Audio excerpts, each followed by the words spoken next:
When I arrived in Pittsburgh, the first thing my mom did was browse through the local Chinese restaurants on Google Maps.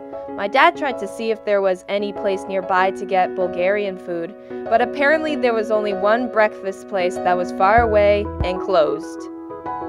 At the time, I was indifferent to the lack of Bulgarian culture in the Pittsburgh landscape.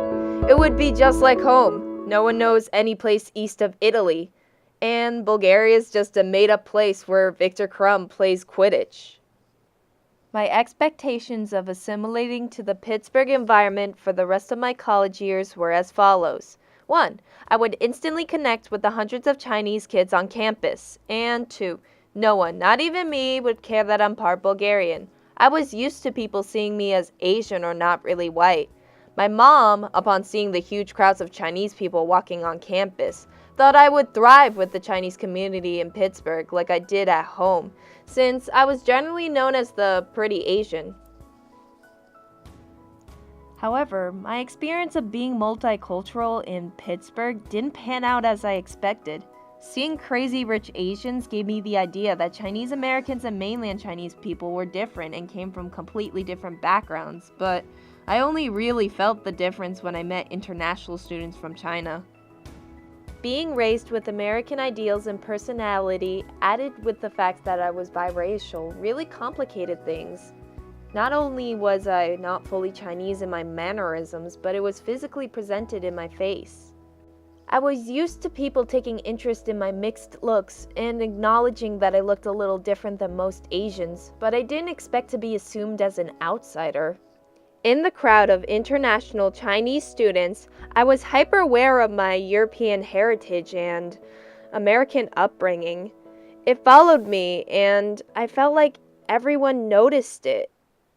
It kind of stung when a representative of an Asian sorority stared me straight in the eye and told me non-Asians were welcomed.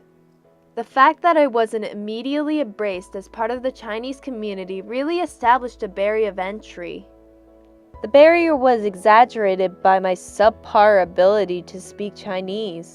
I felt intimidated by how less Chinese I was compared to the majority of Chinese people in Pittsburgh. My anxiety of not being Chinese enough led me to flee from interacting with the Chinese Student Association at CMU and feel immense guilt that a safe space created by and for international Chinese students was the source of my anxiety, sadness, and identity crisis. My identity crisis troubles led me to seek solace in the Diversity Center of Inclusion. Like a fairy godmother, an upperclassman came up to me and allowed me to vent. He was mixed too and was able to relate to how I feel and my whole identity crisis situation. The whole conversation was so validating and led me to my own introspection. I discovered that I needed to confront the identity that I tried to ignore, my Bulgarian heritage. By disregarding my Bulgarian heritage, I was trying to force myself to belong to a community I didn't feel comfortable in because I thought Chinese culture was all that I had. I didn't need to subject myself to discomfort for the sake of asserting my Chinese identity. I am uniquely Chinese and have agency over how I identify with it and express it. Instead of throwing myself in the CSA, I allowed myself to make friends with some people who happened to be affiliated with the club. I made friends with no expectations of cultural bonding or acceptance. I became more open about my Bulgarian heritage with the people around me and connected with it through cooking. I baked stuffed peppers during Friendsgiving and shared the occasional platter of banitsa with my dorm mates.